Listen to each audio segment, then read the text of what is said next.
came out just today, Agent Payments Protocol, and I was really curious about what this was. And I have the GitHub repository up right here. And I wanted to walk through what it looks like and what it means. I was just really curious because look right here, 12 hours ago, Google just released this. We're currently walking through Agent Protocol 2, which was just released 13 hours ago. This just came out 13 hours ago by Google, and we're just checking it out. We're seeing what's going on. What's in the init file? Anything in here? Nope. Utilities leveraged by various agents. Okay.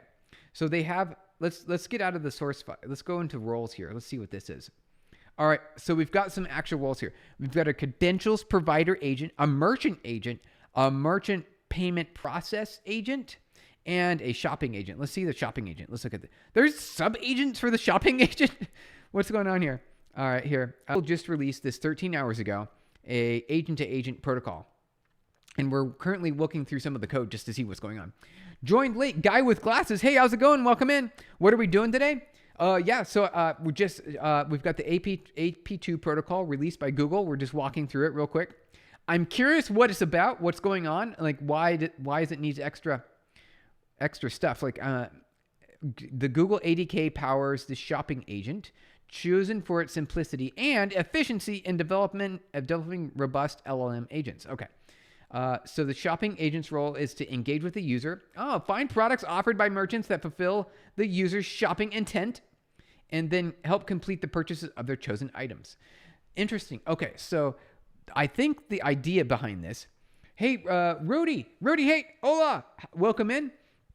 We're currently going through agent to agent here, or not agent to agent, but there is agent to agent involved in the AP2 protocol, which is agent payment protocol, which Google, they're thinking ahead here. They're like, these agents, they're going to be buying things for us. They already doing it today. It's so much nicer. Oh, when you go on the internet and you have to like press buttons and make decisions. Isn't it nicer just to ask someone to do that? Like, hey, just, I want some butter, some sog paneer or some butter paneer or like tikka paneer, right? And then maybe some naan. Mohammed, is this approach similar to the MCP protocol for multi-agent communication? Yeah, so we're looking at the, yes, it is. You're totally right. This is multi-agent communication. They do have agent-to-agent build. Currently going through agent payment protocol, which is AP2. Google just released this. Look, 13 hours ago, guys. 13 hours ago. And so we want to walk through it. And so that's what we're doing really quick. And then we're going to do assembly. So first, we're going to do this right here. We're going to do agent protocol. Look at this. I noticed this, and I've been wanting to talk about this for like 10 minutes now. Here, check this out. Instructions. Look at this. All right, here. Just think about this for a second. Hold on. Check this out. This is a source code file. This is Python. It's meant to have source code in it. But look, you guys. Look at what I'm looking at here. You are a shopping agent responsible for helping us find. Here's why it's crazy. It's source code, but we're starting to see it happen more and more now where the code itself is just instructions to a large language model. So your source code files are going to be less code and more instructions. Isn't that look? It's happening already. You're looking at it right now on the instructions for the large language model. What? Are we already there? We're already there. We're in the future, you guys, right now. This is crazy. Look at this. Send this message separately to the user. This is where you would be redirected to a trusted surface to confirm the purchase. But this is a demo, so you can confirm your purchase here. Call the create payment mandate tool to create the payment mandate. This is a source code file, but the file is mostly instructions to an LLM agent. Isn't that crazy? Going forward in the future, this is the future programming. Look right here. They just told the AI to do all this. They told it to do all these things. Isn't it crazy? The just released AP2 protocol that was built by Google, they just released it. It just came out like just 13 hours ago. Thanks for the likes, you guys. Appreciate it. I know, it's crazy. And so their source code, here's some Python code. We get sub-agents, payment method collector. So these are methods that the agent itself is going to be calling. So it's going to be calling these functions. And the code file is all just LLM instructions. Isn't this crazy?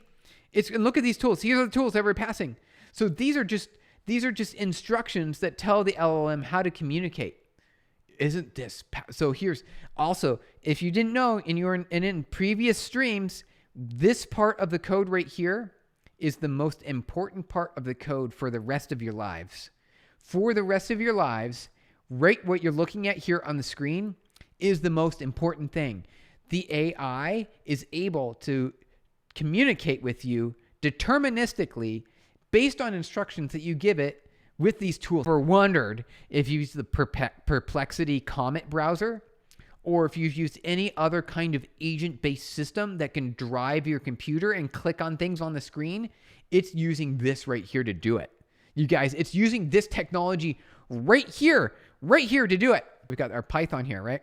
We've got our Python. Let's go up one directory. There's an Android here. Let's see if it's the same. Shopping assistant. Here we go.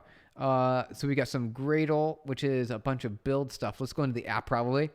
Is it the same as NPC? Drawing Brothers. Yeah, you got it. So NPC is sort of like a different approach, kind of. It's the same exact same thing. It still provides tools to the LLM in order to communicate deterministically with the code that you've got running. So it's just sort of like an inversion. So you can either submit tools to the LLM and then parse those tools, or you can use the MCP, which will then which requires an agent on top or another program, or like a CLI, like Claude Code CLI, needs to operate that can connect and communicate with the LLM and to your MPC server. So it's got this intermediary. But agent, here we go. Maybe this is it. Shopping tools. KT, Kotlin. All right, so we got Kotlin here. Credentials, agent, cart mandate, contact address. So there's a lot of stuff here. There's a lot of stuff that's going on. Things that are necessary. Shopping tools. So here's all of the shopping tools. Kind of interesting. Okay, so this is the tools we were talking about earlier. Find products. Okay. Natural language description. So what we need to do is add text. Find products that match the user's intent mandate. Interesting. Ultra hash. Okay. What do you got here? Welcome to Android's project. So many folders. I know, isn't it? Christopher, there's way too many folders. There's too much abstraction. We need to make it so it's simple and keep it. I know it's nice to have everything in folders and tidy and tucked away, but still, like, there's just too much abstraction. All this can be done in a single file. Ultra hash. So it has already have predefined functions individual with no dependencies, and using LLM agents to trigger this function. Yep. So the logic is being written in English. It is. You're totally right. Ultra hash. The logic is being written in English. So the AI is just using the code in order to provide deterministic input and output. So that way, instead of responding with just, a bunch of okay, I found, it responds with a bunch of text, that describes it. It responds with JSON instead. So that way you can parse it and then work off of it. So you're totally right. The logic has been written in English. Isn't that crazy? Failed to parse search object. Okay, suspend cart. Okay, so this looks like just a bunch of instructions. Update the cart with the user's shopping address. What language is this? A beauty. Okay, the language is Python, or well, I guess in this case it's Kotlin. So this is Kotlin, right? This is Kotlin language, but it's mostly English because the code is just a wrapper around a lot, like Ultra hash just pointed out, like the most critical aspect of this. The logic is written in English. Isn't that crazy? The logic is written in English, but most of the code we can see here. So I do see there is quite a bit of, I guess, just parsing. This is just interactions with the agents. That's all this is. Interacting with the agents. That's what we're seeing. That's the idea. Let's see here. Let's see if there's any other code. Let's go data maybe. Is there anything in data? Shopping agent types. Okay. Kotlin X, serialization, a bunch of abstraction, cart mandate, merchant authorization, serial name, user cart confirmation, payment request, cart expiry, merchant name. Okay. There's just a lot of abstraction here. I feel like this could have been simplified so much. Serializable. Okay. So this could be JSON. It makes sense. Okay, what else we got? Hey, can you please tell me what you're doing? Okay, yeah. So we Someone asked us to look at some source code, and we did. And we started looking at it, and then we got down this rabbit hole. But I think we're done looking at the source code now. We were looking at the agent-to-agent protocol, which is a payment protocol. It is an open source protocol for the emerging agent economy. It's designed to enable secure, reliable, interoperable agent commerce for developers, merchants, and the payment industry. So that's what we did. We just looked at the source code. We looked at some of the source code, and it was crazy. A lot of the source code was just plain English for the LLM. Isn't that amazing, you guys? That's so crazy.